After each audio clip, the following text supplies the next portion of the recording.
Hi, this is Marlene with Miami Ghost Chronicles, and I want to welcome you to another episode of Stories of the Supernatural. Wherever you find us, whether it's a video or podcast on your favorite platform, please like and subscribe to us so that you can get notification of when a new show is released. You can also find us on major social media platforms. If you go to MiamiGhostChronicles.com, you can find links to the videos or MP3 files, which you can download and enjoy without commercial interruptions. If you're into classic horror, ghost, and adventure stories, I narrate Nightshade Diary, and you can find links at nightshadediary.com. If scary stories are your bag, and listening to encounters with cryptids, ghosts, dogmen, and other weird creatures sends a shiver up your spine, then go to supernaturalstorytime.com for links to our weekly podcasts. Noteworthy news about the paranormal world, true crime, conspiracy stories, and anything that is just plain weird can be found at eerie.news or visit the Stranger Than Fiction Stories tab at miamighostchronicles.com. Please subscribe to my newsletter on Substack. Just go to mppellicer.com for a link. I want to thank you for being part of my audience, and I think you are all wonderful. Hi, everybody. How's everybody doing? Good, I hope. Everything is good here. I know everybody's going, okay, Marlene, do your weather update. Let me tell you, I was laughing today because, sundown is about 6 p.m., give or take a little bit. And those horror movies where it's like, and everybody makes sure that they're indoors when the sun goes down. There's no monster here. It's called the temperatures. Sure enough, once you start getting close at 6 p.m., the temperatures drop out. And I'm sure right now, since we're having an Arctic blast, even in Florida, that Arctic blast has hit us. And we've been playing around with freezing. Like last night, I went down to 33, hovered around there. I didn't have anything freeze up on me. So, yeah. But it's, again, I'm a weather wimp, admitted. But, and it's like, before, it's, how's this? It's been cold here before, but we'll have 2-3 days. It warms up, and when I mean warm up, it goes into the 40s, 50s, and man, it's not. The sun comes out, but it's like in the 50 degrees. So yeah, you see it. We come out, it's like, oh, high noon. Okay, this is the highest temp for the day. Run outside, do everything, feed all the animals, everybody, check everything, and then it's like, oh. The vampire. No, it's we. And by the way, what I'm done today, I still got to go out there and I got to lock up my animals because I have certain animals that will only go into their coop after nightfall, but you have to go up there and I do my wrapped. Yeah, I'm not kidding you. It's the only thing I want to say. The saving grace is that luckily we don't have any snow here. We don't have any snow. And I've been watching the TV and it's like, oh, okay. But yeah, yep. It's pretty cold this winter, more so than other. It's like, and then, like when the summer rolls around, then I'll complain, God, it's really hot. So now that I've done my Progressive Insurance commercial thing about talking about the weather, besides that, everything is good. All the animals, everybody's fine, you know. Everybody you could tell is under. You can't tell, but they're all here under my feet on the warm little blanket. I have little also weather wimp doggies. Okay, let's get on to the good part. The good part is who is the guest today at Stories of the Supernatural. This is somebody that has not been here before. His name is Ronald Meyer. And he is a seasoned paranormal experiencer with encounters ranging from out-of-body experiences and cryptid sightings to non-dual awakenings. He is the owner of Center Communications, a film production company, and has produced and directed feature films in Hollywood. Ron also facilitates flow workshops and holds a 5th-degree black belt in Aikido. Recently, he produced Becoming Evil, the #1 streaming documentary series on Amazon Prime about serial killers. Additionally, he is a peer-reviewed, published scientist with contributions to the fields of behavioral cybernetics and paleontology. He resides in Louisville, Colorado with his wife. In 2022, he released The Paranormal Mind, Lifting the Veil to a Greater Reality. Alien Contact in the Rockies, and Aliens and Nukes, the Mario Wood story. In September 2023, Center Communications premiered the feature film The Mysteries of Bradshaw Ranch, Aliens, Portals, and the Paranormal at a conference in Vernal, adjacent to Skinwalker Ranch. During the movie's production, the crew encountered intelligent alien entities and other paranormal phenomena, and the film was released in early 2024. He's produced and directed feature films, including the first feature film for Discovery Communications, Legend of the Spirit Dog. Also, he's the author of two novels with Mark Reeder and two other novels, their latest being Aliens 2035, The End of Technology. He produced the #1 streaming documentary series on, well, I said earlier about the serial killers.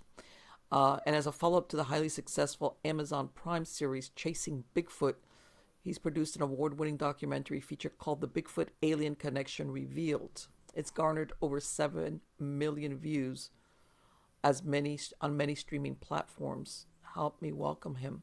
How are you doing today, Ron? Getting over a cold, but I'm alive and functional. Yes. Yeah. Of course, it happens to everybody. It's a human condition. So you Oh. mentioned my expertise with serial killers, Mm-hmm. and I've been playing around with an idea. See what you think of this. Let's How hear it. about ghosts of serial killers? You know what? Not. It was a while back, but there was one. Somebody wrote an article about um, Ted Bundy's childhood home being haunted, and I was like, what? You know, he moved. By the time he was killing people, he wasn't living there, but apparently somebody bought it, and the work people there doing the remodeling were complaining of strange things going on. But yeah, you always think about it. Even though from I know sometimes, and there was another one that I think was I had also developed Dahmer's childhood home in Ohio. Somebody bought it. They tried renting it. Well, he tried selling it. I don't think he was able to sell it. And he rents it out, and the house is on acreage. And I heard something about something. I believe on the grounds was where he killed his first victim, which was a hitchhiker. He was a teenager, and the guy he killed was also 18 years old. And supposedly he killed him, and his body was not found till many years later because he it's just like on 3 acres, and he dispersed the body parts. But yeah, I think that's a fascinating subject. So I came across it. I'm doing a movie on true crime podcasters Mm-hmm. reveal their craziest or strangest or weirdest cases, Okay. and they're all women except for one guy. All right. And I came up with Ted Bundy has two. So you know he was captured in Gainesville, right? Right. Yes. Yes. And so in a sorority there, Mm-hmm. and it's claimed that he haunts that sorority. Over in Gainesville, yeah. He I also live very close to that university campus.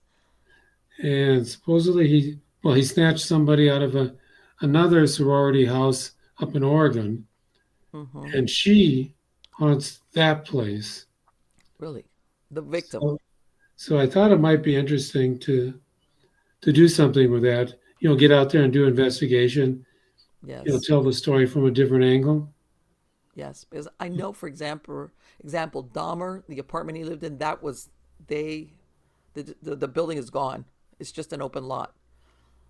So it's like one of those things where what there's an area down here in Port St. Lucie, which is where I don't know if you've heard of the serial killer Gerard Schaefer. He No, was he was he was very prolific here in Florida during the 1970s.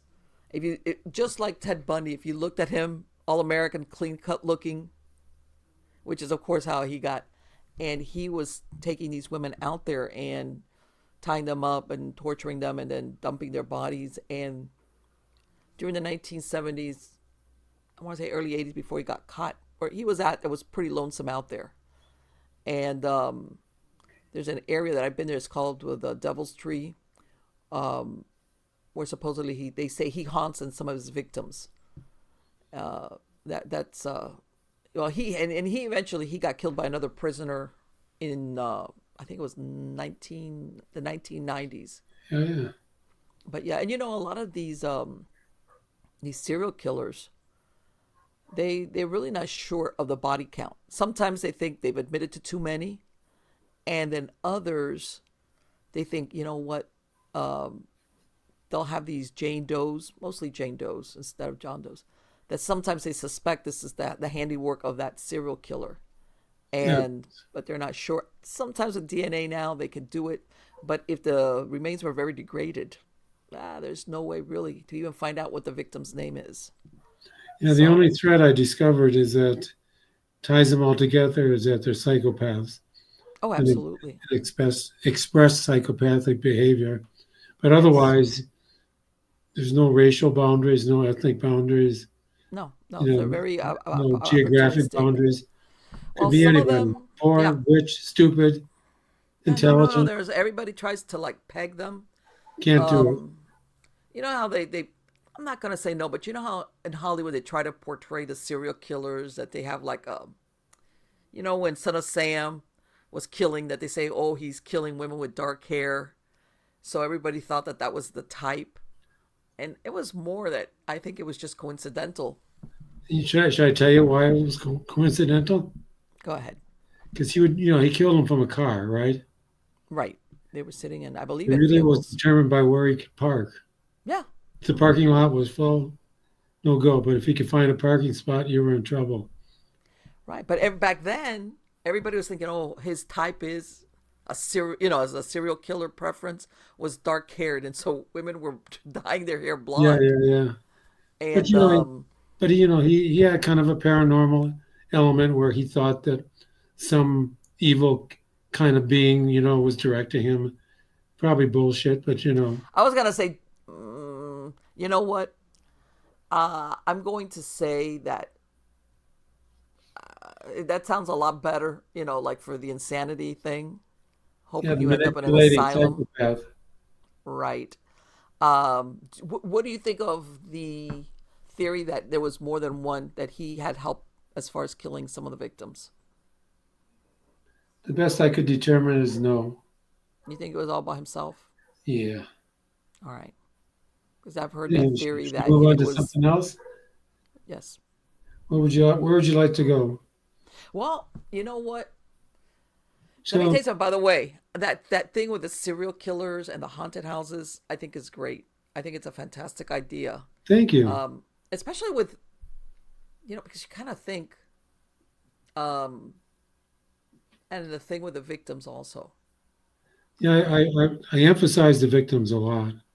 yes, because, and Um, then what I say, despite all the advances, I think a lot of these serial killers, they have victims that have never been found, oh, for sure. and they sometimes don't remember, or they themselves didn't even know the name of the person. This was something, a soft target. They picked up maybe a prostitute or somebody at a bar. They didn't even know their name. Yeah, they They would pretty much kill them, never and kill anybody they know. yeah, and they sometimes, some of them I'm sure have not even been found. The remains, they just they disappeared, and they were lucky if even a person ever made a missing persons report for them. Sometimes their family of origins had lost track of them. Nobody was there to say, hey, I haven't seen so and so in a long time. So yeah, even if they found them now, they wouldn't notice where to You know. start. I think that could be a source as far as what you think of as a Yeah, well, classical haunting. yeah, you could bring in, remote viewers and see if they can get some indication. Of course, of Yeah, course. No, I think that would be. I think there's a lot of ground there as far as what because we're fascinated with serial killers, but at the same time, um, and you always think, well, what happens to them after they died? And I'm thinking, you know what? What about the serial killers that never get caught? I did a whole series on the ones unsolved cases. Yeah, there you go. See, I'm telling you, I said it. You know what? Everybody talks about these serial killers that get caught because they blah blah blah, and they talk to cellmates or they blah blah blah. And I'm like, you know what? There's a bunch of them that don't say anything to anybody. They shut up. They don't they don't do deathbed confessions. If they ever get arrested, they never tell their cellmate about anything. Their ego is like, okay, it's like, and for all we know, they die of old age, and they might have been a very prolific serial killer, like this guy Israel Keys, who would travel out of his area where he lived to commit his murders, so that he would never be connected. As if they tried to look in the immediate area where the crime was committed, he would fly, and he even had kill packages that he would bury and have ready wherever he landed at. He was very, very good. He was very good. But again, I think that there's more like him that have never been caught in and of themselves, as far as and you know what, I'm gonna say that some of these places where people say, oh, this is demonic or a haunting, I say, yeah, sometimes it's not demonic. It's just maybe whoever's there is the spirit of a serial killer. I mean, it's evil, but it's a human entity. It's not Yeah. a non-human entity. So But the other thing I'm doing right now is producing a movie on near-death experiences. mm-hmm, Are you familiar with that concept? absolutely, yes. And, Um, and of course that leads to the afterlife, mm-hmm.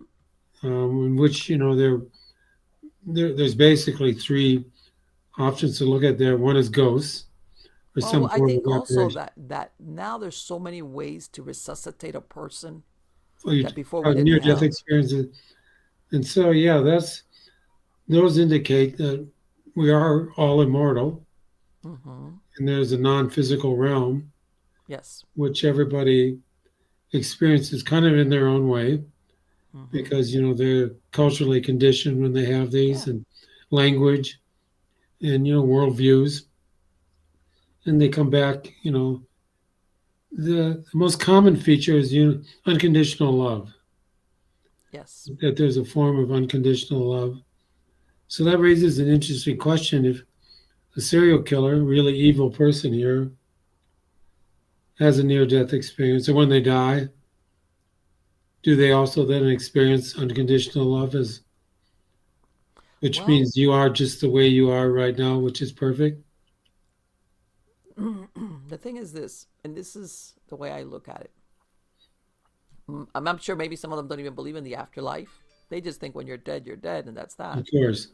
You Just a know, piece of meat that dries up. yeah, that's like, and I'm not gonna worry. I'm not gonna go anywhere. It's like once I'm pushing up daisies, that's it.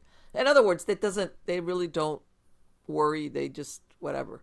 And then I think that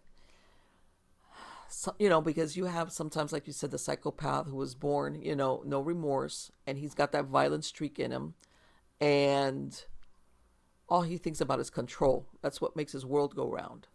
And that you would think, okay, maybe at some point he would be imbued with emotion. I would think that would be a fitting punishment. But there could be love in it. How's that? That even if you were a serial killer, that you would be stripped of that lack of conscience, and you would have to feel and witness what your acts had done. And then there's the ones that were produced by horrific childhood history, whether you want to call them a sociopath, that I don't want to say it excuses it, but you could see where even as children they had so much trauma that it's like, wow, I'm not surprised that this person turned out the way they did. Not because there's people that have bad childhoods and they don't become serial killers, but that there would be some type of understanding of what happened to them when they they had nobody to help them. I think also a lot of these serial killers, especially when they've had that childhood trauma, they have a rage against God. Nobody came to rescue them. Nobody came to save them. And But once not they're all. But not all. Oh no, no, not at all. Of course not. Some of Some. them no. Some of them you look at their childhoods, and their childhood were pretty ordinary. I mean, nothing like no abuse, no dysfunction, and you know what? You know how they talk about the bad seed kind of thing. Yeah, not They're true. just they're like bad seeds. It's like, man, why did So another form of afterlife, of course, is reincarnation, yes? and a I number. was now Pardon? the reincarn. Do you believe in reincarnation? Not sure. I haven't had an experience that would say yes, but Mm-hmm. I've had enough experiences to say that this meat suit and this ego is all a process, and there's something else that is immortal. I'm not afraid of death either. Right. Regardless of whether it's a, well, I was a hypnotherapist, a practicing hypnotherapist for many years, and I did a lot of past life regression. And like I would have people come in there with expectations that they knew that they had lived in XYZ Yeah, yeah. time period, whatever. And I would say, well, why don't we find out what would be the most appropriate thing to show you at this time? It was surprising the regressions that they experienced, totally unexpected. They were like, "What? That's." I thought it was like, I lived, in the deep south. It's like, no, you lived. You were a goat herder in some unknown land because sometimes the landscape you can't even tell where you're at, and you lived your whole life there. Yeah, I had a lot of people have that experience during their regressions, There, and there, there are studies right now that say that children up until about the age of 5, 6 yes, have memories of a previous life, hmm and there's a transition point where they pretty much are obliterated. In the Buddhist tradition, Tibetan tradition, that's how they find the next Dalai Lama, as it were. next Dalai Lama, right? Exactly, And so, there's people that firmly believe it, whole religions believe it. right. And Um, it it's, is it others that believe in that say and that. some one of them I can't remember is primarily you retain your memories from the previous life, and the other one is your being itself is what's transferred into the next incarnation. And then of Exactly. course there's apparitions and ghosts, right? Another form of afterlife. Well, you know what? This is in my experience because I have experienced firsthand things that I was like, which I know. I mean, without having had a near death experience, I do believe in it. That I think that in some cases, people, for their own reasons, just cannot go. They get caught in between one plane and the other. They just get stuck. It could be, and sometimes they don't even, they themselves, they kind of know they're dead, but they don't want to accept it for a variety of reasons, and they're like stuck. Like they kind of know, but they don't understand maybe why they nobody sees them, nobody hears them. A lot of times they'll just follow their body around, um, and and some of them, I'll tell you, some of them have that, depending on their upbringing, have that fear of, especially if they were not good people, of going to hell because they literally do believe. So that's one of the things that people who have near death experience. Nobody experiences hell. Right, right. But for some people, like when they die, they think if I keep going, um, that's where I'm headed. I'm going to the hot place, because they themselves they recognize in that moment, that so they kind of hang back and it's like, man, this over here is doesn't it's not really great. As a matter of fact, it's kind of sucky, but this is better than going to where supposedly maybe I was brought up to think I would be headed based on what I did when I was alive, and they just hang out I agree. very unhappily, of course. So a couple of years ago, do you know April Slaughter? Have you heard of her? Yes, yes, Yeah, she's very real. I believe that she has real skills mm-hmm, of a psychic of multiple forms. yes, And we were at the conference that's outside of Skinwalker Ranch, in Vernal, Utah. yes, And she has, you know what a spirit box is with your audience. of Oh, course, yes, okay. So she had one of the original ones that Frank uh-huh, Sumpton, he was the inventor of them. And he was a radio engineer and he built these things and they were kind of like this, looked like 1960s technology. mm-hmm, And mm-hmm, his son had died and he thought that he could communicate if he could scan the FM band or AM okay, band. and that it would be easier for a soul or a spirit to pull words from that to communicate, because he thought it was very hard. And April sort of thought the same thing. It was very hard for these people who passed on to communicate with us. So his idea was to make this thing that became the spirit box. And we had just purchased the SLS Camera Connect. Are you familiar with that? Let me ask you, when and you bring up something really, because I've worked with a lot of, how's this? I was doing paranormal investigations before they introduced a lot of the gadgets, where you relied more maybe on temperatures, some digital recorders. Yeah. I've worked with dowsing rods, which are very slow, but they're very good, and observation mostly. And if you had a psychic on the team, maybe. And then, they introduced all these other gadgets, and some of them are really good. Some of them, I think, people that spend up too much time looking at the gadgets versus just observation. And you, as a matter of fact, I tell everybody, once you're doing that type of work, the best instrument is the human body. I knew it. Most paranormal phenomena will announce itself before it happens. Besides the how people say, "Well, I got the prickly skin or the back of my neck." There's other things that in your body after a while you're doing this, this is like an announcement. Something is going to happen. Materials, I don't know what it is. And as a matter of fact, and I've been in investigations where I felt it and I was like, here it comes. And then like 15 seconds after I say it, then some type of equipment will go off. Boop, boop, boop. One of the best instruments, believe it or not, is the human body, especially the person that understands, what you're feeling. I also find that certain, how everybody thinks, well, the psychic in a group is the one that, if there is an intelligent haunting there, they're going to gravitate to the psychic.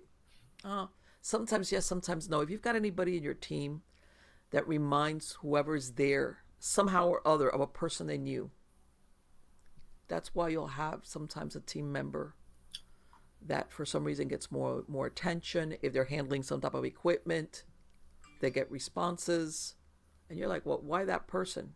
Because there's something about them, good or bad. Sometimes it's not good memory. Sometimes that whatever is there reminds them. You look like it. Or that guy. If it's a man, he has a military stat. Something about that person triggers a response more than others, and it has nothing whatsoever to do with psychic abilities. It's like that. There's, that familiarity. I think we all look for it even Well, it after could we're be an openness deceased. to it as well.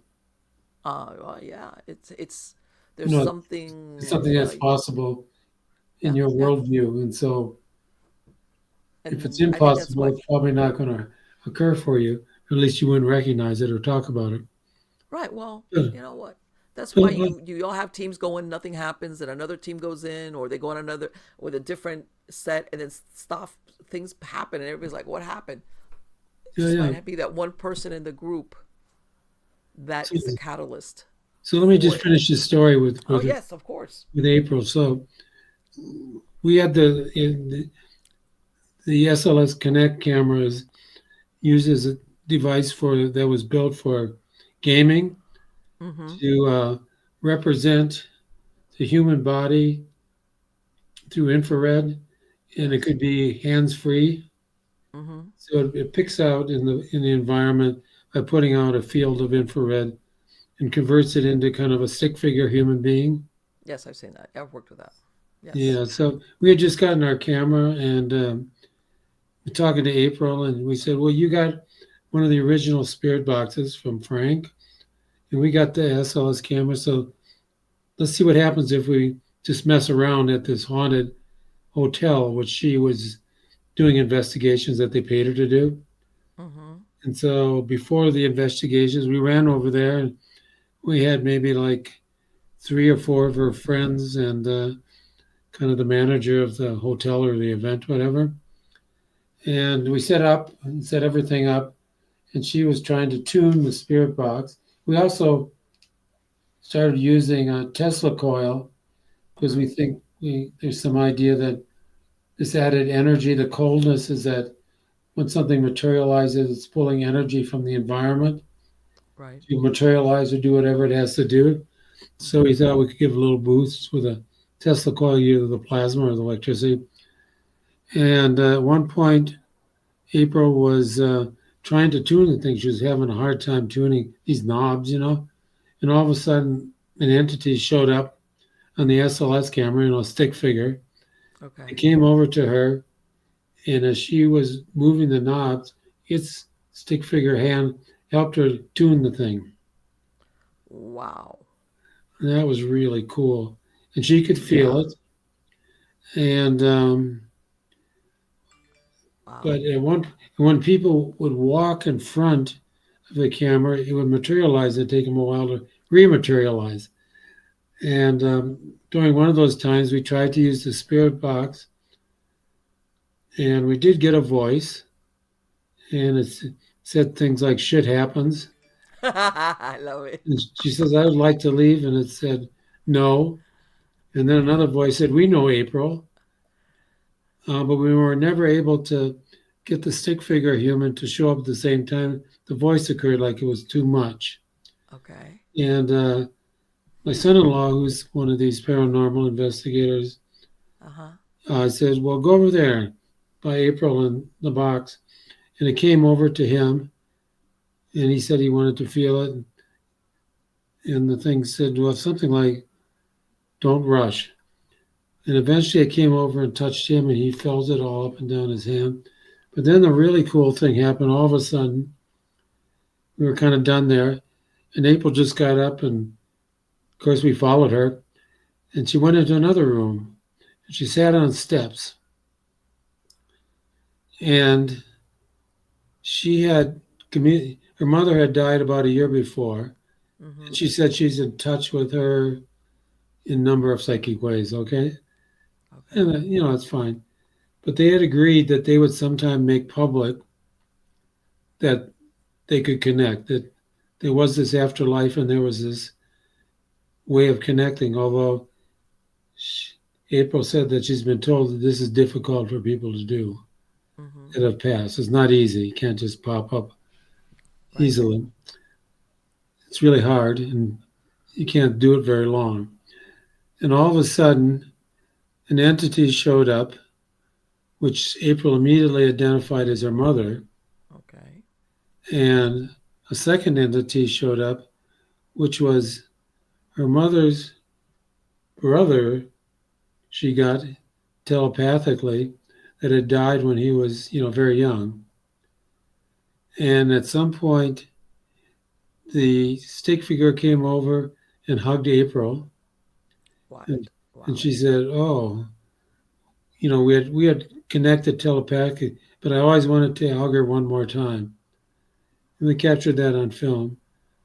That's It was very incredible. cool. That is And then it was incredible. gone. You sent me, by the way, you sent me a picture. I All right. did. And I'm going to bring it up now. All right. And you know what?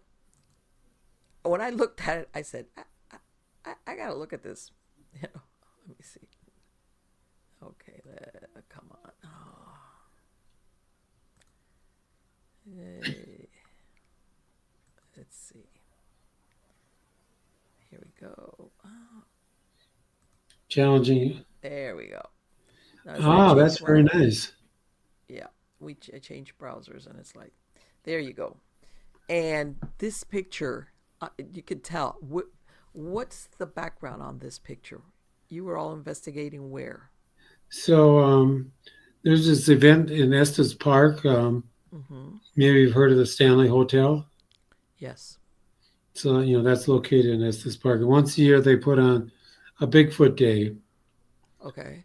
And this was part of the Bigfoot Day celebration. Uh, After the speakers, we screen one of our movies. Mm-hmm. But earlier, we had met these gals. They're all Native Americans. It was Okay. kind of a women's weekend out for them. They came from Okay. different places in the upper Midwest. and we got to kind of know them.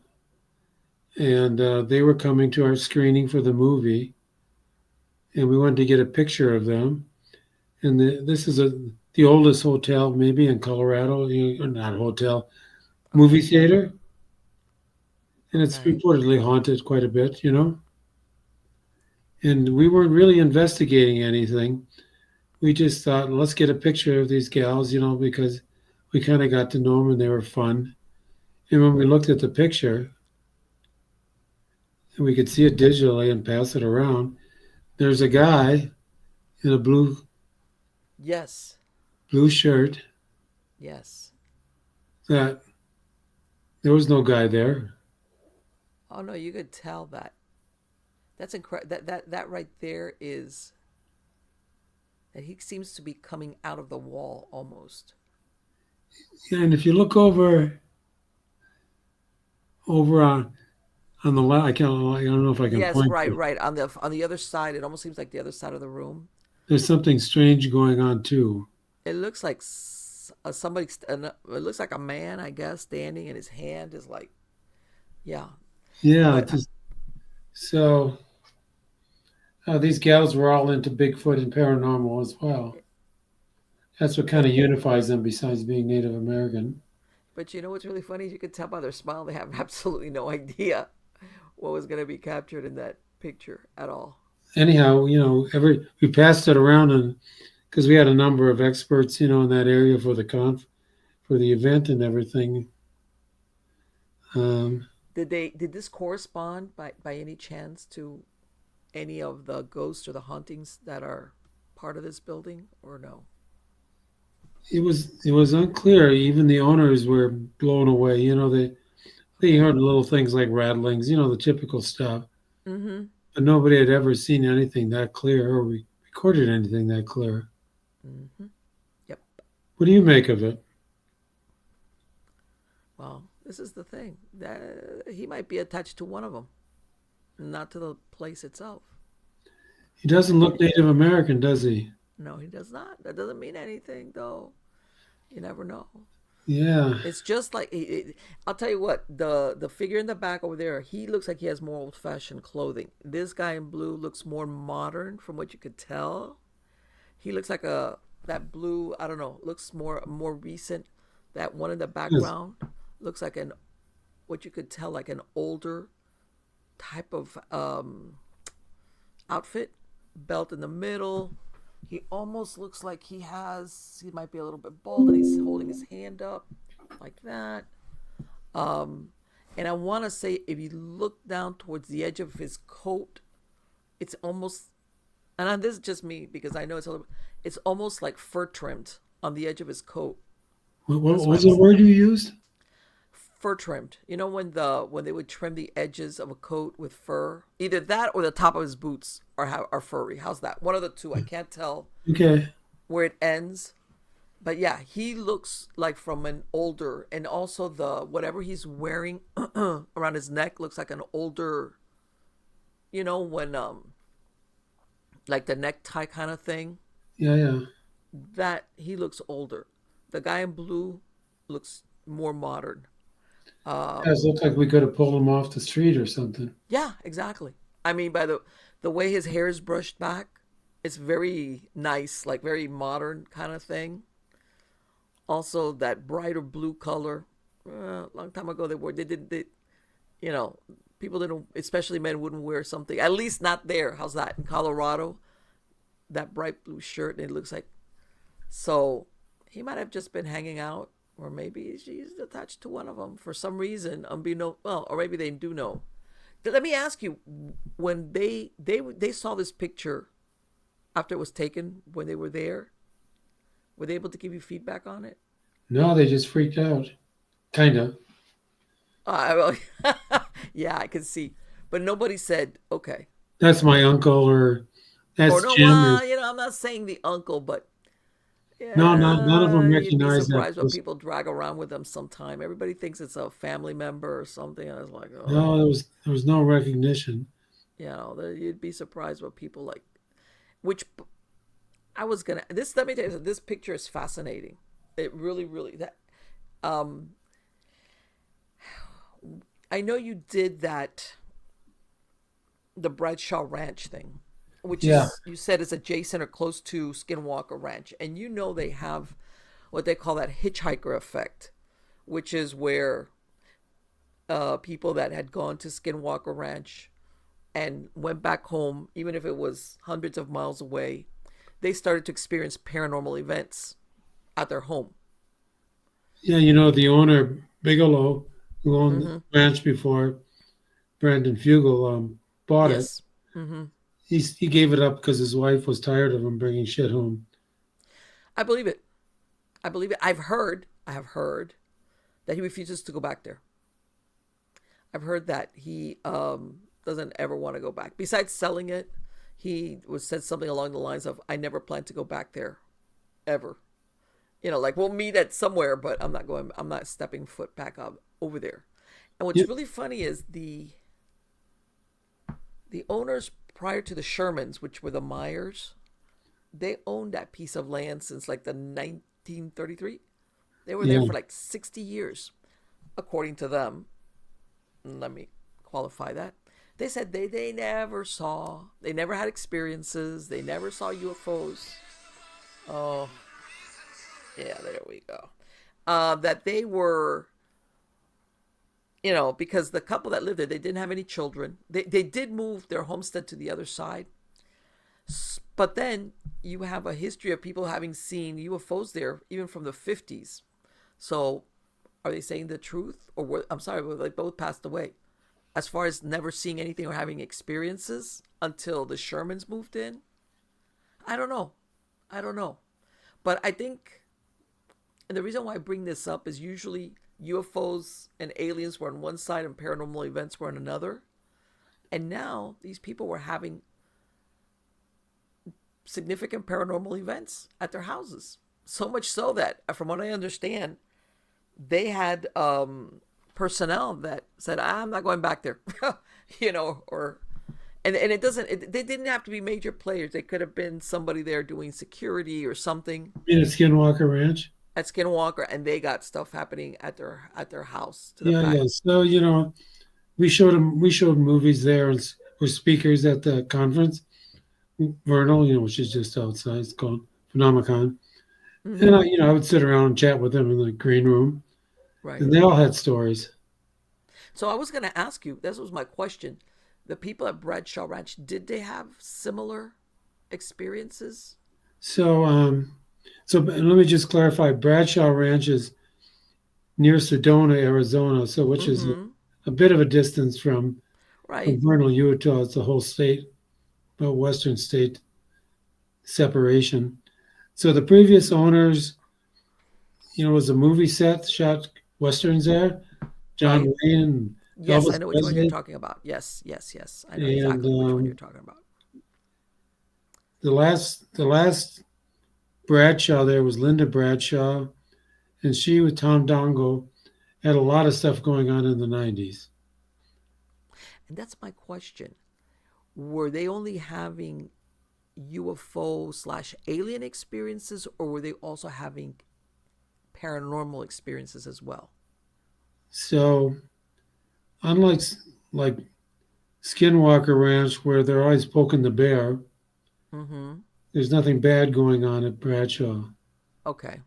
They both in fact, sometimes when people have near death experiences or profound mystical experiences, they get some bud of psychic ability or something Mm-hmm.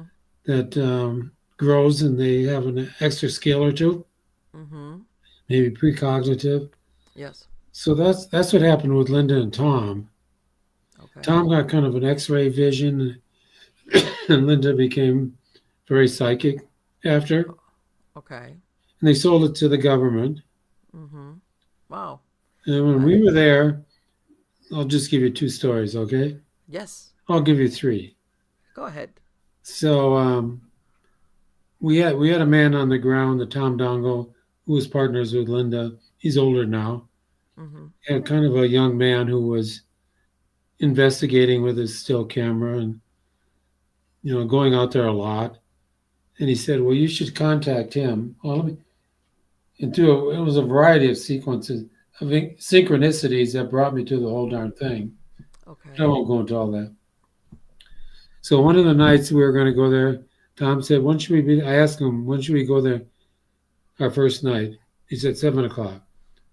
So Jurgen, our guide on the site, we were going to meet him, and turn off the highway, paved road, and go on this gravel road. To takes approximately 30 minutes exactly to get there.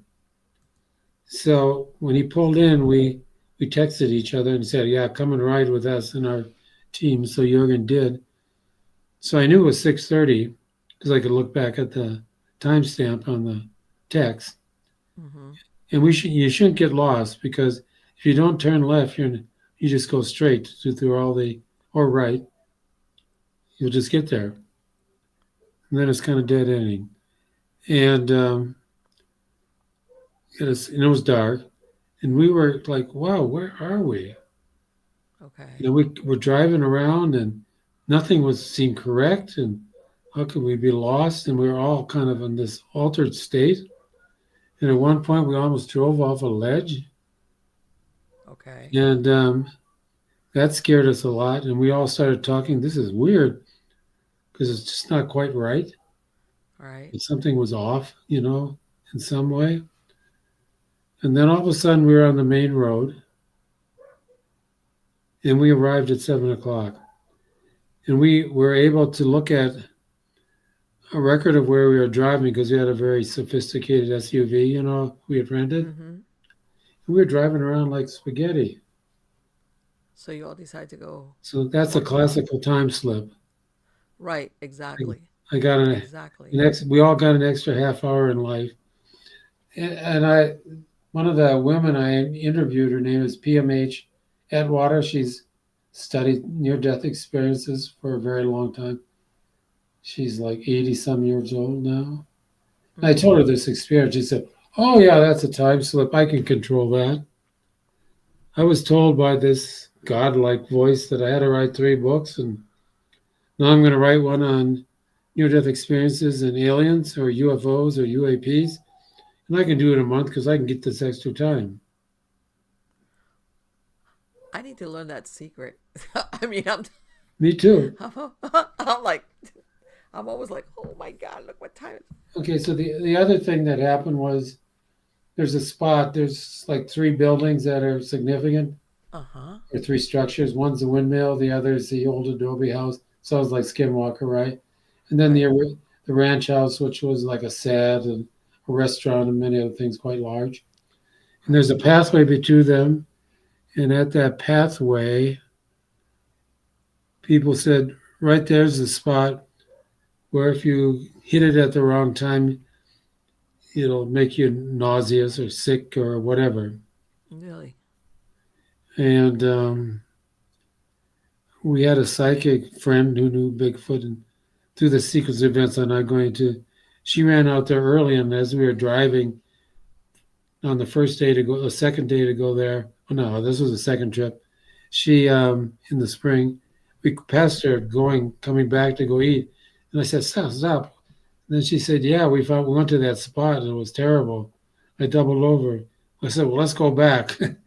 And so show But let us where me. it is. And she did. Okay. And everybody that got into it was kind of screwed up. But we were able to, using um, a tri-field meter on the magnetic setting, we were Yeah. able to identify a spot that was like this higher than my 6'3" Okay. son-in-law. And then we were able to go and use a thermal and see this intense cold spot Okay. with a little white thing, cold, hot thing bouncing around in it. Uh And huh. I asked people, they said, "Well, yeah, that's the portal. That's the So it little was static. It did not move around. This one spot. the And spot this is the stayed spot where they single. were experiencing And in the the. cold spot, which was kind of eye shaped, was Mm-hmm. a thing moving around. And later on our trail cam, every night we could capture a perfect triangle sitting right over that spot. that was Really? translucent.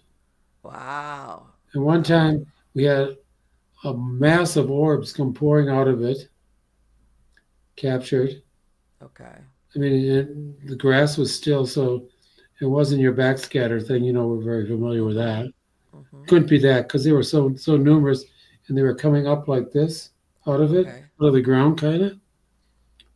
And and they went right over the grass, and you'd think if it was the wind, they would you'd Right. say Right. Right. something. Exactly.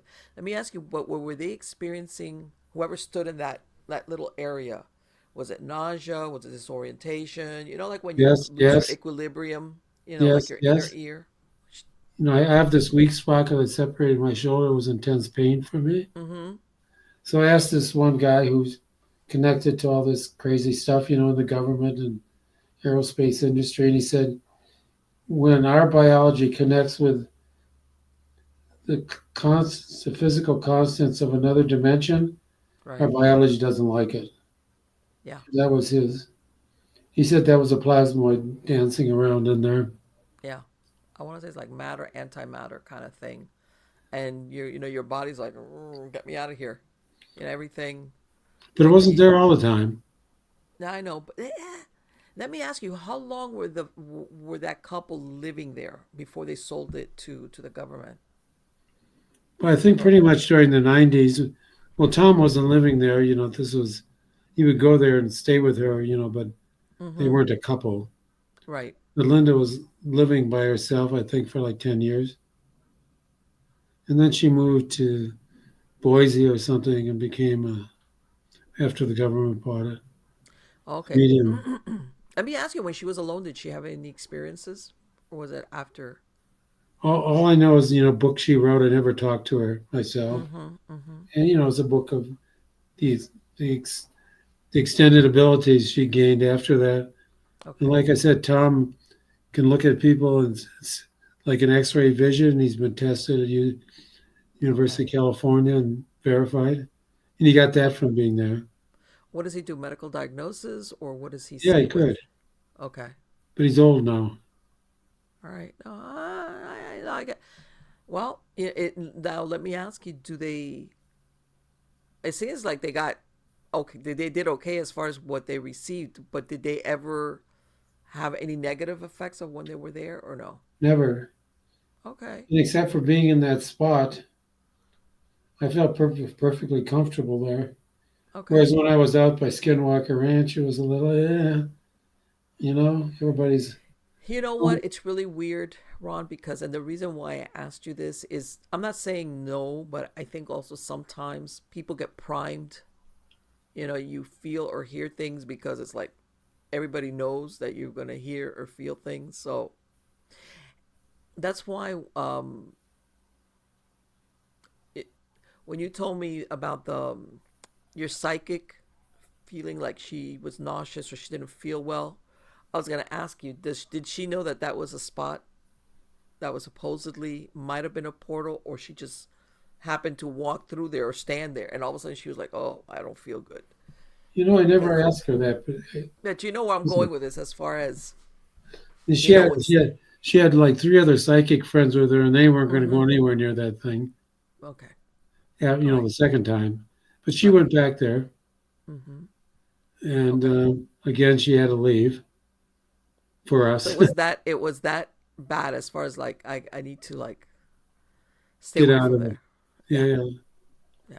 I can't remember if she actually knew about it because she said she circled the adobe house, which was the original building, and then came across it, or whether she knew about it.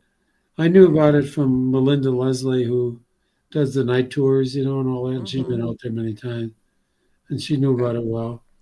Okay. So she was. That's what I'm saying. That sounds like that spot is there all the time, no Not matter all the what. time. Comes and No, goes. but it's always the same spot. In other words, Absolutely. okay, it's always the same spot. Whatever, for whatever reason.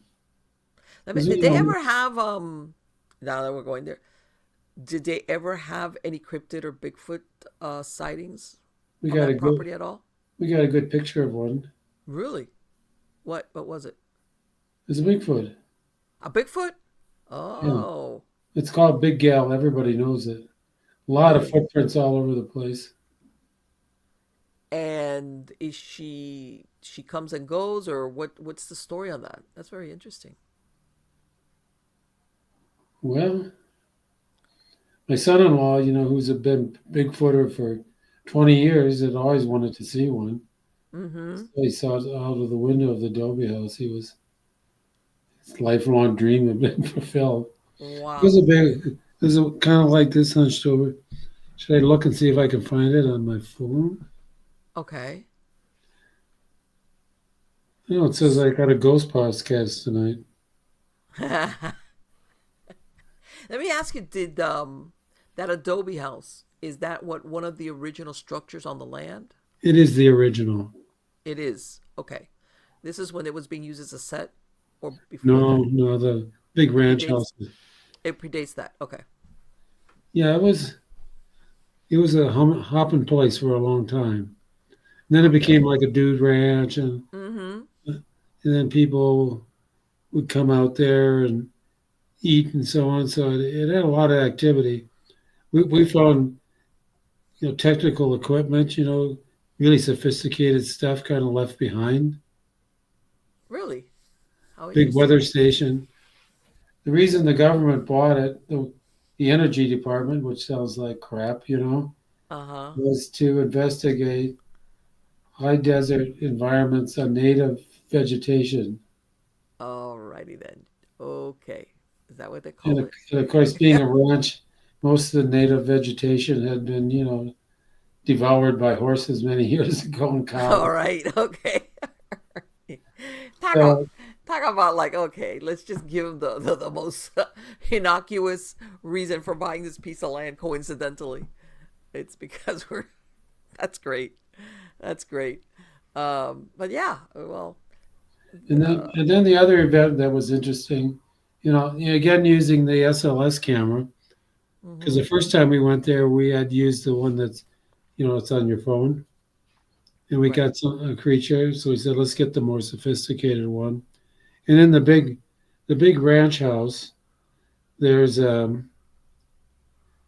see this in the movie. There was like a stage in the middle, adjacent to the bar, and Okay. we had this guy who's an electrical engineer, and he set up a big magnetometer that eventually would produce a graphic display on a computer. Okay. You know, something screwing with coming in with his equipment, Oh. and he had identified some of the portals and at Sedona Okay. magnetically. If Yes.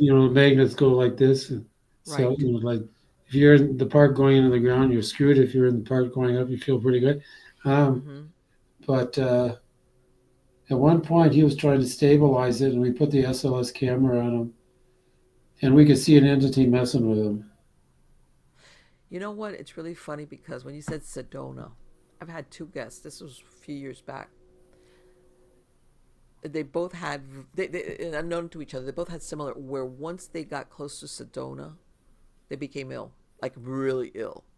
Like I want to crawl. Like if the, I guess the equivalent of a bad hangover, kind of like bad. And they Yes, said, and some people have said, well, it's the energy. Some people can't handle all the energy from that area. I've heard that And a lot. Yeah, they said, man, once I drove away, that's it. It stopped, like by magic. And I've had a couple of people that for some reason, maybe their receptors are weird, but it just they or it both could almost just be describe. you're on the wrong end of something. Yeah, exactly, exactly, And so, exactly. anyhow, all this stuff was being set up, and then we had encountered entities, but they weren't human. They were Oh, kind really? of, What were they? Non-human, alien, they were extraterrestrial, kind of just, you know, elementals. I don't know, could be, but Okay, they didn't have quite the human form. And then we okay. set up the Tesla coil.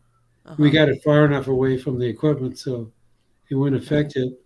And then all of a sudden on the SLS camera, this kind of blobby thing showed up, and it went over and touched the computer of the guy who was trying to. Then touched the Tesla coil. Mm-hmm. It was kind of a stretched out thing covering like 30 feet. What?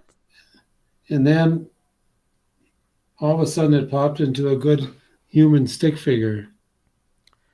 Oh. Okay. Let me ask you, what kind of feeling did the people around there, what did they feel? Was it a good feeling, a bad feeling, like a I want to like get away from here feeling, or what No, was nobody everybody? wanted, no, like I said, nothing there is freaky. No, it was It like was okay, exciting. okay, all right. And so at one point, and this is all documented, this activity through the guys, the engineers stuff that eventually shows, graphs, all things are going crazy when, because we have the time codes matched up. Okay. And at one point, it came and sat on a chair on the platform, and I Okay. took out my laser Uh-huh. and shined it at the foot of it, and its Yes. head thing looked down and kicked the darn thing, the laser. Oh, so let me ask you, at that point, did it kind of have like a human like? It had a perfect human figure. Okay. All right. So it was, it showed awareness. Yeah, of course. That's It's incredible. like, oh, what's that? I don't like it. Let me kick it away. Right. I'll show these people. Yes. And how long did it stay there? I would say it was sitting there for maybe 2 3 minutes, Oh, righty then.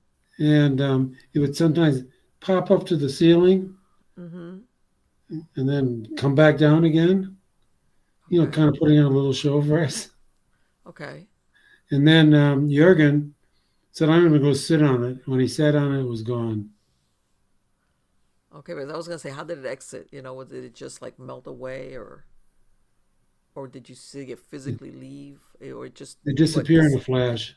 disappeared in a flash? Wow, that's incredible. And then we all went outside to kind of like, let's talk about this. Mm-hmm. And then a black helicopter came over. There you go. Yippee! All right. Can you believe it? All right. Yeah, And let me then tell you something. Once upon a time, people would say that, and people were like, "Oh, come on." And nowadays, it's like, folks, you know what? If nobody thinks that they're not paying attention to what's going on in the middle of nowhere when people are talking about things like that, no, they do. And you're like, you must have all thought, wow, what perfect timing. You were like, alrighty then. can you see that? Yes, I do. So What is that's the that? thing kicking That's the. it. Okay, that's when it's kicking that. Look at that. That is incredible. See the head thing Wow. looking down at it? Yep, yep, yep, yep. Yes, I see that. Absolutely, I see that. Look at that. That is incredible. Wow. So that was Wow. really cool. I bet. So this is what the eventual readout, which the graphic readout. Can I get the light? Uh That would huh. show on electrical engineers' Okay, computers. so they let me ask you, did the people that were there historically, was there history of anomalies at that location? Absolutely. All right. I mean, they wrote books on it. Yes, okay. So let me ask you, how far back did somebody settle there on that piece of land? Or somebody was there? I think turn of the 20th century. So Okay, so nearby there were incredible rock art that's hidden away. And okay. there's a perfect Bigfoot in one of them, and another one where they're all looking at it.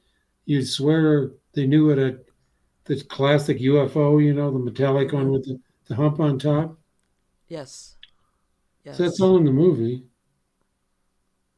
If Let me you, tell you, that is fascinating because, and the reason why I asked you that, Ron, is that this, of course, predates any of the more modern things. This is where people were like, they were, people would comment or write sometimes about weird stuff that they were seeing. Like you said, 100 or maybe 100 years ago or more. And then when you're talking about petroglyphs or anything like that, what is that? Wait a minute. Let's see. Can you see Okay. the Bigfoot in Oh my God! Yes, in the window. the eyes In shining yes. by Oh, my and fingers? who got that picture? Your son-in-law? No, no, no, that's Jurgen's photo. Oh, okay. That's what Alan saw. That guy, And Big Gal. and what is it? That's like what, like an empty place that they have out there? That's usually No, empty or that's part what? of the structure of the big building. Wow, that is a great picture. It's much better, not showing it like Yes, of this. course. And Yeah, you can see, it's the flash that lights up the eyes. mm-hmm. Yes. But yeah, Yes. it wasn't, kind of like in this. They call it the football player's stance, the guards or whatever. That's pretty typical describing a Bigfoot appearances. And do they think, well, it sounds like it's always the same one that shows up. Yeah, it is. They call it Big Gal. Okay. And how do they know it's a gal? I don't know. I'm just asking. Why not? I don't know. It's I got boobs. was gonna say, well, that other the one from the Senate patents that they all of a sudden they realized. I think they took a closer look and they realized no, that's a female. But I was just wondering, had anybody gotten a closer look at her and said, hey, wait a minute, this is a female. If they have, I didn't talk to them. Well, yeah, well, or maybe sometimes people make a comment and then the person that originally saw it, leaves the area and you lose track of them. But they're the ones that the originators that saw something and described it, and from then on, maybe that's when it got that name of Big Gal. That's so interesting. Does she visit, like, is it seasonal or she'll just pop in whenever? Have they ever tracked her as far as when she comes by? I never asked, Tom that question or Jurgen because Mm-hmm. there are footprints all over. Different kinds of footprints. Some that look like dinosaur footprints. What? What? Okay. Stop. Dinosaur footprints? Yeah. So the most interesting thing is that might be Mount Shasta was one of the first pictures of a UFO, Mm-hmm. famous UFO. Right.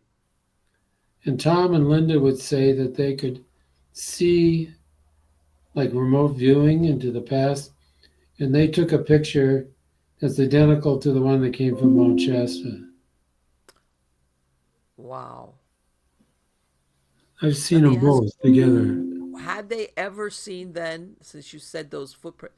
The reason why I originally asked you is that I know that some people theorize that some of the Bigfoots, they have migration patterns, that's why they're seen at certain times of the year. And I was wondering if maybe that's what was happening with this Bigfoot sighting. But have they seen anything else besides the footprints as to who made those dinosaur-like footprints, kind of deal? Nobody I talked to. Wow, that'd be like what? Hmm. Yeah, I loved it being out there, except the time That I got zapped in the. let me tell you Maybe I something. could find one more for you.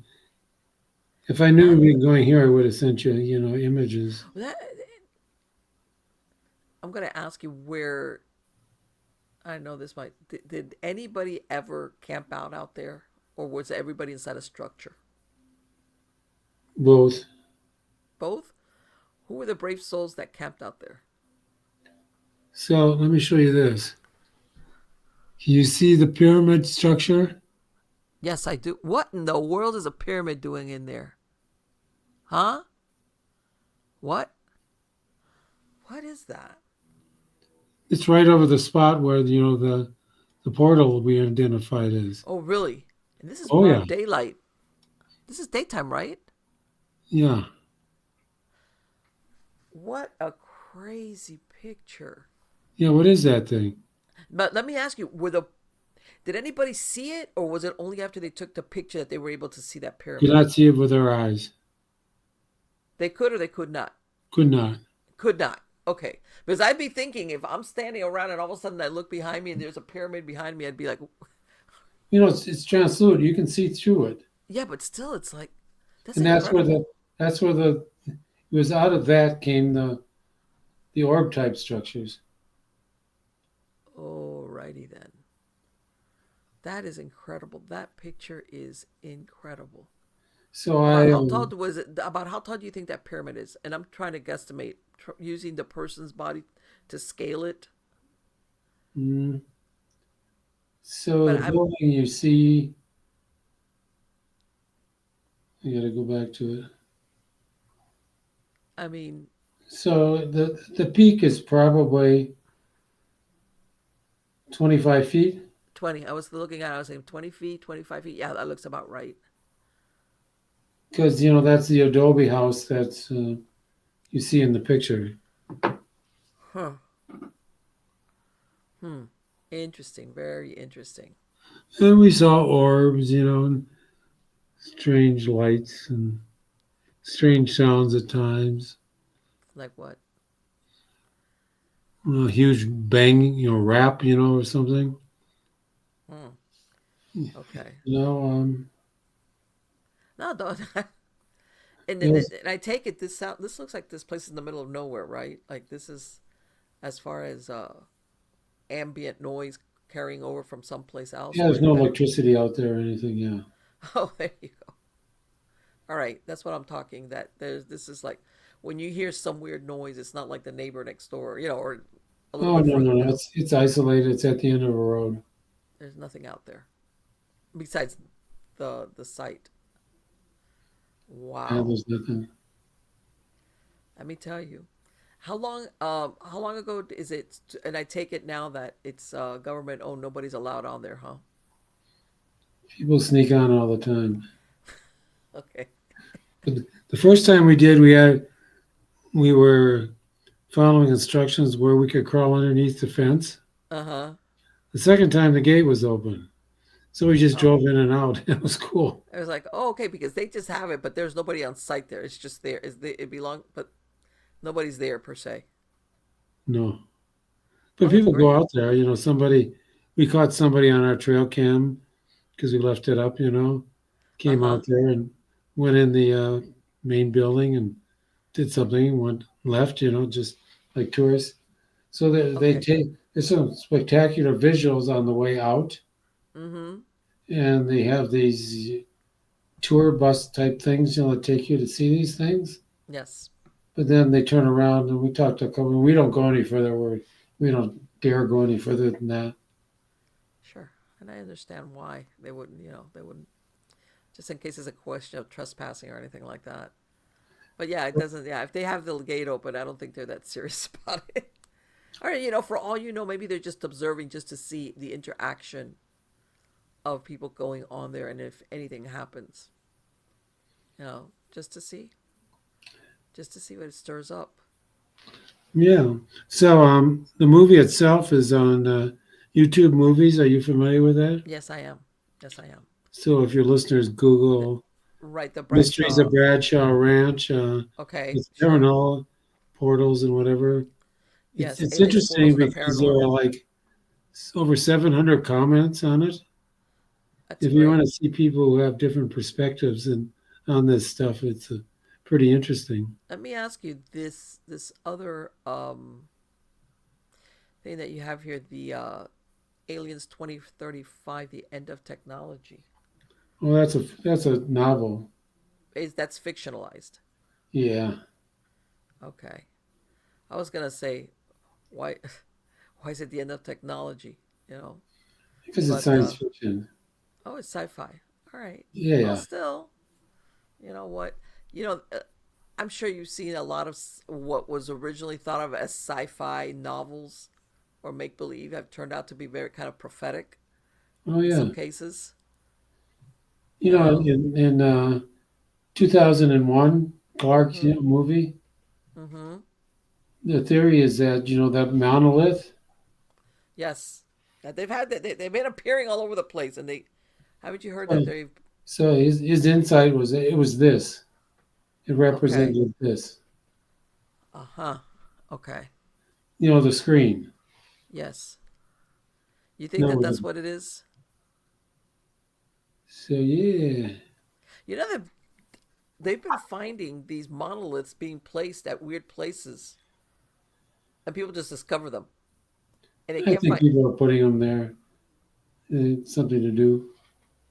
Right, and I was like, okay, somebody took the trouble and the cost or whatever of bringing this thing because it's usually out in the middle of like no man's land, and they'll drop off these monoliths out there, and it's like, okay. So you think this is that the monolith is this? I think that's what people think Clark saw. Could have People been. get authors get visions. Of course. I have a close friend who worked for Steve Jobs, and he said that he had a kind of a download of the in an altered state of the cell phone, Mm-hmm. and then decided to build it. And a lot of tech people, they call the Invisible Academy, people who have these things that are kind of like trips to the non-physical world that near-death Right. experiences get. Yeah. Even from prior to really as far as technological inventions, you had a lot of artists, writers that they would say they channeled something that they would come up with either pieces of music or writings or different things that they would say I channeled it or I was taken over or what they call the muse or whatever. But they Yeah, kind of that's felt like they were that's what happens when I'm writing. okay. You got a new book coming out. Jesus had a near-death experience. Really, Yeah, when is that coming out? sometime in the spring. I don't have an exact date yet. So tell me, what is that experience that you're saying? Is it that you what you think you're channeling or you just become hyper focused and lose yourself in it? What is that experience for you? It's like I don't know what I'm going to do, Mm-hmm. and I hate to say this, but I lie in the tub and get Yeah. Let me get tell you very something. The best relaxed, ideas come in the shower when you and empty your then brain out. it's like, oh, that's what I got to do. Yeah. And sometimes I'll get out. This is in the evening, of course, and I'll make some notes or I'll wait for the next day. Mm-hmm. And that's the way it happens. Yeah. Yeah. You know Yeah. what? So I don't really write it. It's incredible what we come up with. Like when we, how can I say, we empty up.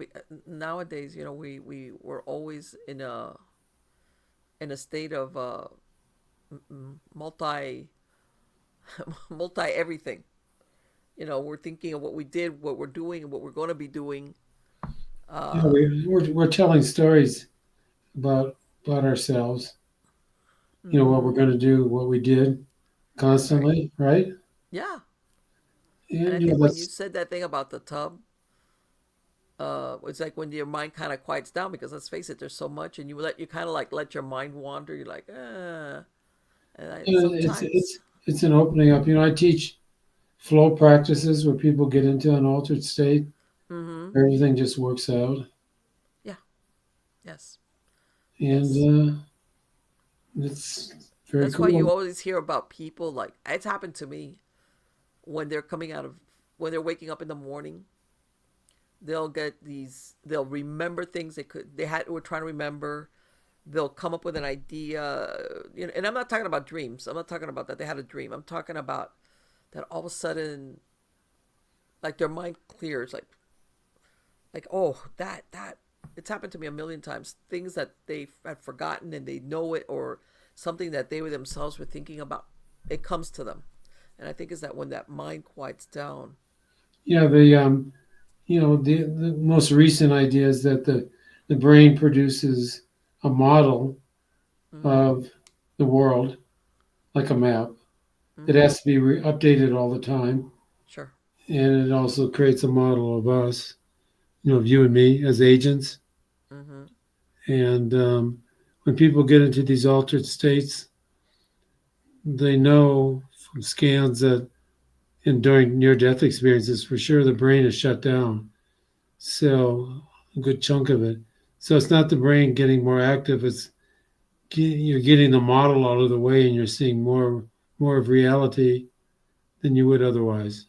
I think also it's a subconscious mind that's always recording that actually gets to speak because we usually have a filter, Right. And so, doing the immediate thing. But that subconscious mind is always there, and all it's almost when you bring down that critical factor, the subconscious mind. And by the way, I'm not saying there's not people that are not psychic, but sometimes when people say, "Oh, I had intuition," it's not psychic in and of itself. It's you knew it. It's just your subconscious mind has been trying to tell you this, and it's only when you quiet the mind that it gives you that flash of intuition. Hey, this or that or this person, be careful. One of those deals. yeah, you know what And that, synchronicities are, right? yes, yes. So, and I mean, sometimes no. Sometimes intuition. There's no way you knew it in your subconscious mind or anything. It's like no, strictly, where you pulled it from. Who knows?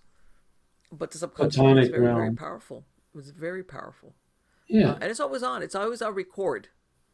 Uh, and yeah, it attributes. But we're so busy sometimes, and it's like when you said that I'm in the tub, and it's when I just like you let go of that immediate. Oh, I got to do this or I was whatever. worried That people get a picture of me naked in the bathtub.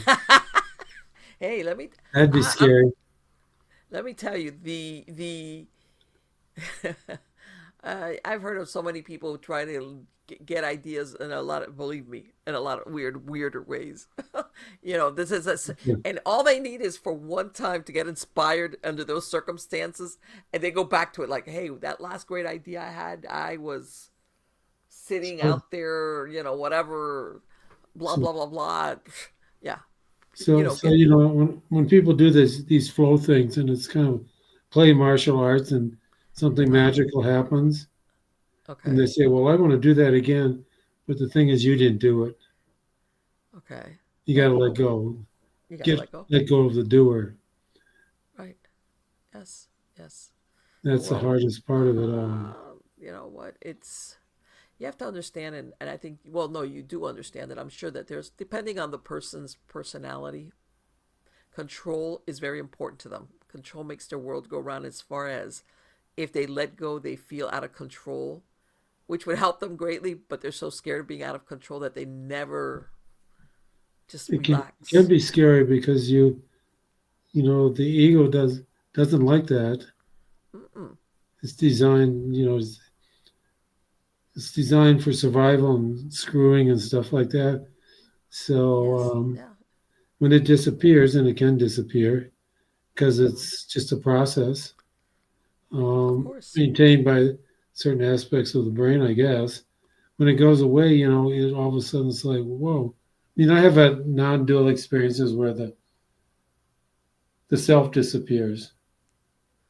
It's Okay. just the world, All right. but I'm still doing in some odd way.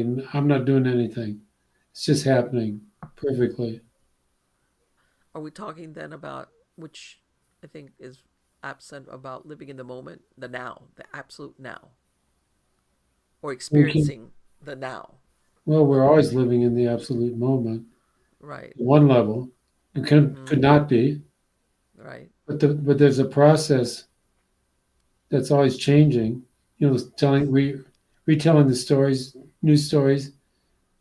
The ego needs to keep updating itself, Yes. um, to stay functional. Mm-hmm. And we pay attention to that, but there's a core thing that's not moving. That's who we really are. Mm-hmm. Of So, course. I have something to do. I thought this was only an hour. Are we getting Oh close? no, I know. I could keep talking to you. Ron, it has been absolutely wonderful to speak to you. And you said that you're working on your book, so you're sometimes in the spring. And as far as films, do you have anything in the works? Something that Yeah, the one you on near death experiences. on the near death, you're actually going to do that as a film, as like a documentary series, or what? It's a feature film, and I'm in the getting to the final stages of post production. So, a couple Okay. months it should be done. Wow, I look forward to it. Where are you going to release it at? Do you know yet? So, I used to have a distribution company. I was a Mm-hmm. player during the cable thing, but now I have to find somebody else to do it. Okay. So I All got to right. figure that out. It's always like For my the only thing I podcast can listeners. actually ever do myself anymore is pretty much I can try and get it on Amazon myself. Okay. But basically, everybody else needs aggregators, that collect Mm-hmm. these products and they have access to these streaming sites. To and that, but you don't have for my podcast listeners. What's a website that they could go to so they want to find out about when all your work and also when you're going to be releasing your new stuff? You're not going to believe this, but I don't have one. I No. have a Facebook page. Okay. Where's your favorite? What? I mean, I'm gonna put a link to where I can find you out in the credits of the show. But I got podcast listeners who some. I mean, I put it on everything. But can they find you on Facebook now? Sure. It's the Bigfoot Chronicles trilogy. Okay. And I think if you look at, oh no, I was going to say it's on my signature. No, that's my IMDb page, which is, Uh huh. you can't, Well, you I can just see mean, what I've it's done. the IMD. Yeah, I did look at your IMDb page. Um. I've done so many things. So I never put anything on that. That's somebody else who was involved in it that puts Who it was doing on. that for you? Okay. Yeah, they You know just, what? if you're an actor, for example, you want to have your credits be Sure. public. Oh, absolutely, absolutely. But And the reason that I'll send sometimes you a people, link to my yes, Facebook page. send me the link, or if not, I'll find you. I'll find you if We you're could on become Facebook. I'll find you. friends. Yes, absolutely. Yes, yeah. And then we'll put the link on there, and this way people can follow, track. Not only what you have out, but if you're going to be releasing anything, Yeah, yeah, any of your projects, this is the way to find out. I mean, but sometimes yeah. things happen, people lose track. But if they know where to find you, they'll know. Oh, okay, he's going to be releasing whatever it is, whether it's a book or some type of the movie. They know when to look for it. Yeah, that'd be cool. So, I get a lot of friends requests from doing these things, of as you might course, imagine. absolutely. It has been fascinating to speak to you, Ron, Same. and I has think we been started great. out with serial killers and ended up at Bradshaw Of Ranch. course. Let me tell you something. Pretty soon, I'm waiting for the serial killer was really an alien or something like that. It's like why not? Why not? You know, or yeah, we gotta and then you'll have and I'm sure you've heard of that they're really extraterrestrial or interdimensional beings you know that possess people.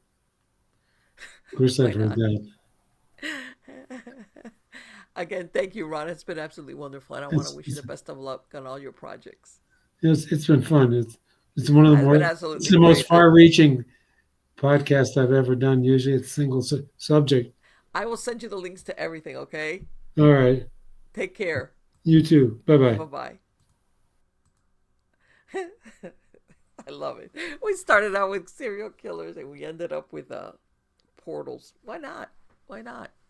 Such is the rabbit hole of the paranormal. All right. And that idea that he's got about hauntings. And I mentioned those two because those are the ones that I knew about the Ted Bundy's childhood home. Which, by the way, this was prior to him killing anybody. This was when he was still a kid and he lived there with his mom, and his stepdad and his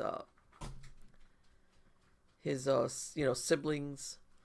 And which, by the way, when you read that part of his life, Ted Bundy was, you know, I mean, nobody knows what goes on behind closed doors, but he looked like he had a regular childhood. He looked like he had a regular childhood, and but there you go. But anyway, there was somebody that had bought the house, was having some type of remodeling being done, and because I think the family lived like in the 50s or early 60s. This was a while back, and the guy working, the place was empty, in other words. Um, I can't remember if the guy was working on it for it to be sold or it was the new owner, something like that. And this person that's working there is having all these paranormal experiences. And I don't know if he was aware that at one point Ted Bundy's had lived there as a child or as a young man or whatever, but it was really weird. And it's this very normal, I mean, you look at the house, very typical middle class house, nothing on the contrary.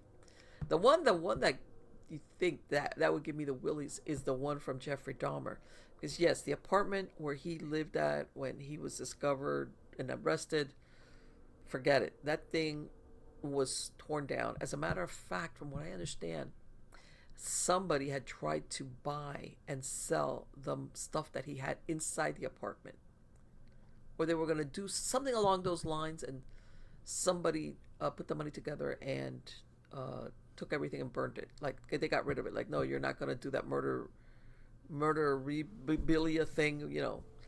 But that as a matter of fact, it's in the field. Not too long ago, I checked on it. The apartment building is still just an empty field, nothing there. But where he grew up in is this house that I think it sits on 1 or 2 acres in Ohio. And this is what I really thought was weird. He lived there with his parents and his younger brother. All right. He's about, I think he must have been 17 or 18. 18. And they move out and they leave him there. And I'm thinking, that's really weird. I mean, okay, you want to look at it technically, yeah, you're an adult, but your 18-year-old is still, come on, that's a kid. Leave him there. Like, okay.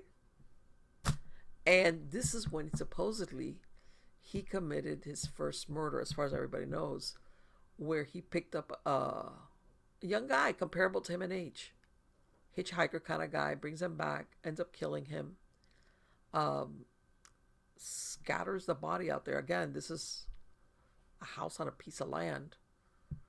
The family of this victim had no idea what happened to him.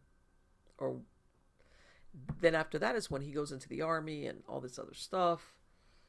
And I mean, it took a while. It took a few years before they finally realized that they found what was left of this poor kid out there.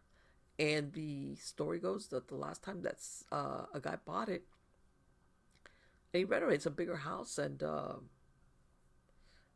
I think he was renting it out, and I don't know. And he did have a paranormal team. A couple of ladies go out there, and if I remember correctly, they had something where all their equipment malfunctioned, and they had even left.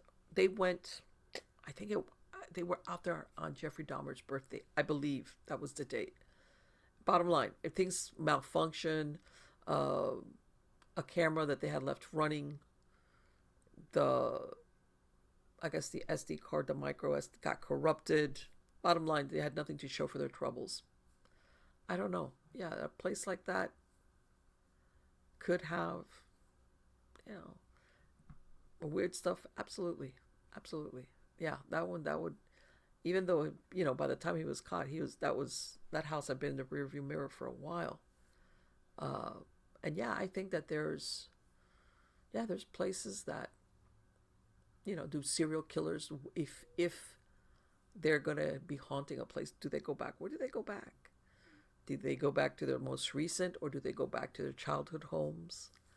Or even where they work? Because some people don't realize, and I've come across this, everybody thinks that, oh, these ghosts, you go back to where you lived at. There's people that they did their living at their workplace. This is where they really lived. All right, as far as maybe the amount of time they spent there, even the relationships they had, or even the memories. For some reason, they don't go back to their house; they go back to their workplace. What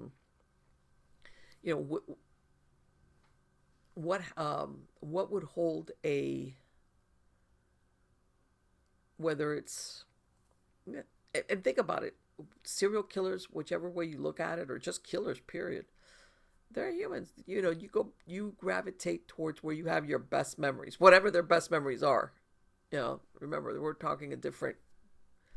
But yeah, It could be maybe it was the childhood home, or maybe it was a certain location or hangout place.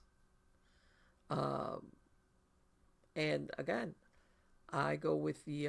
I think that there's a lot of serial killers who have never gotten caught,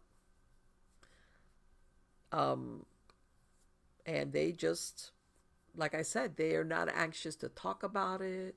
They go to their graves. They know deathbed confession. Like and like in other words, I'm going to say, hey, guess what? I killed 20 people and I'm about to die. So what are you going to do about it? Nah, they're not going to do that.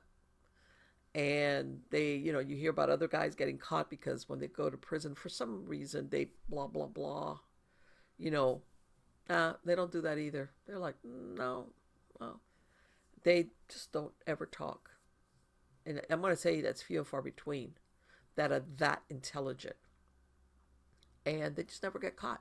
And you do see this, that like everything else, a lot of these killers, as they age out, whether it's because they get more cautious or they're just tired or they're older, they slow down and they stop altogether.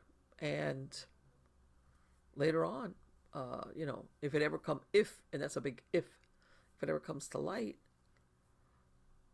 they were active maybe for many years and then they just stopped. They tapered off. And what's even more disturbing, you see the other ones that either at the time that they were committing these murders, they had a family, or during the time that they were going around, maybe traveling around. Because sometimes I think that those are the hardest ones to find, are the ones that do commit the crimes and they're passing through, that kind of deal.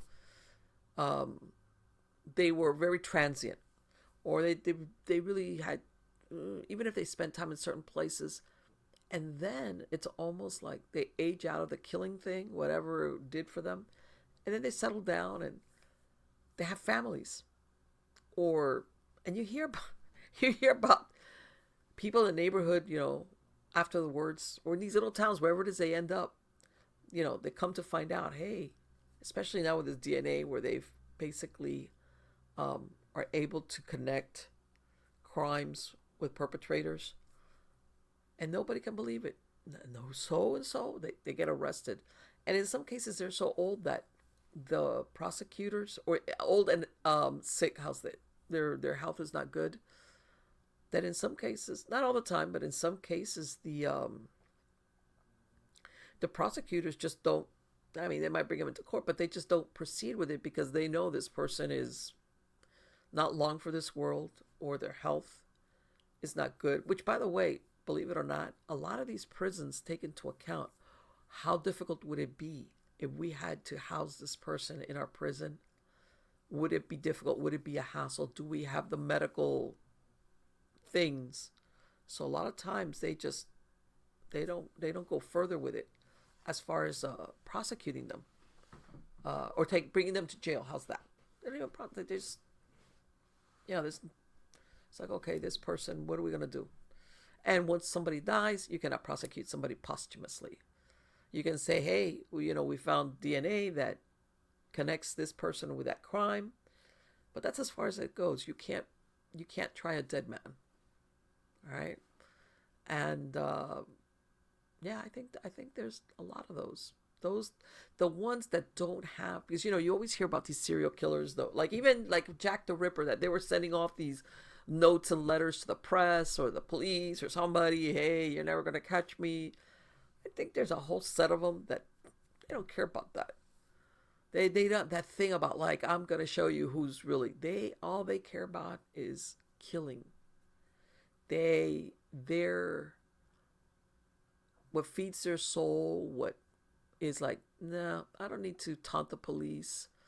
I don't need to send, like, Son of Sam was doing, that they were sending letters to, what was it, Breslin or whatever. None of them, that's not what they care about. And by the way, those are really the dangerous ones. The ones that, I don't need to send anybody a note, which, the BTK killer, that's how he got caught. He did something on a computer and he didn't realize that it was going to leave a trace. I know those, they don't. They don't tell anybody. Like the BTK or that Israel Keys guy, They, if they have a family, or they're, they have that pretend lifestyle of normal, and then whenever they do stuff, they go away from where they're at. Like I said, stranger on stranger. They go someplace, commit the murder, and then disappear. All right. I think there's a bunch of those that went to their grave and nobody knows, none the wiser. None the wiser. And like I said, unless now later on, well, I always make a joke like, hey, if you ever have the cousin or uncle or so and so who gets like really worried when you say you're gonna do a 23andMe ancestor, I want to get my pie chart. They're like, no, don't do that. Because that's really how they're finding a lot of these guys. Not because they were ever arrested and a DNA thing was taken, which they've done. No, it's because they're able, you know, to link it through family members who have done a DNA sample for ancestry purposes. And then they'll find, hey, that DNA is similar to from this crime scene. And they kind of follow it back, and then they start to how's this? They narrow it down little by little until they either come down to maybe a couple of people. It's this person or that person. Especially if it's like siblings. But we know it's this family, one of those deals. And that's how some of them have either been caught or have been identified. Some of them, by the way, have died after the fact.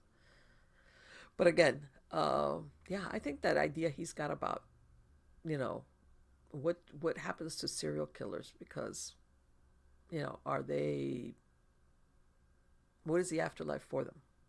Do they decide, I'm just going to haunt this place, and I made people miserable when I was alive, and God, if I get a chance to do it while I'm dead, well, here we are.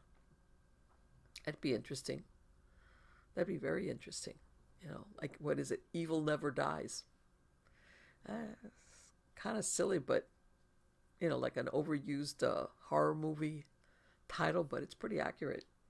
So anyway, guys, I hope you liked this video. I love speaking to Ron Meyer.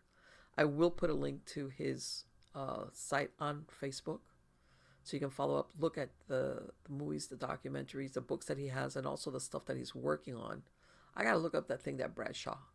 I kind of remember reading something about the Bradshaw Ranch, but this was a while back.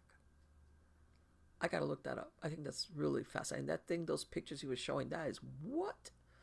And with that pyramid out there, very interesting. So anyway, I will put the link on the credits of the show, wherever you find it, whether it's on the video or a podcast. The link's going to be on there in the credits, so look for it. So don't forget, sign up for my newsletter on Substack. Go to mppellicer.com, myamigoschronicles.com. We're everywhere. We're on all the major video platforms, all the podcast platforms. And of course, if you go to the site, you're going to find links to everything, whether it's the MP3 file or the link to the video. All right? And everything that's ever been recorded, you're going to find it on the site. So until next time, guys, take care and stay warm. God knows I'm going to try. Till next time.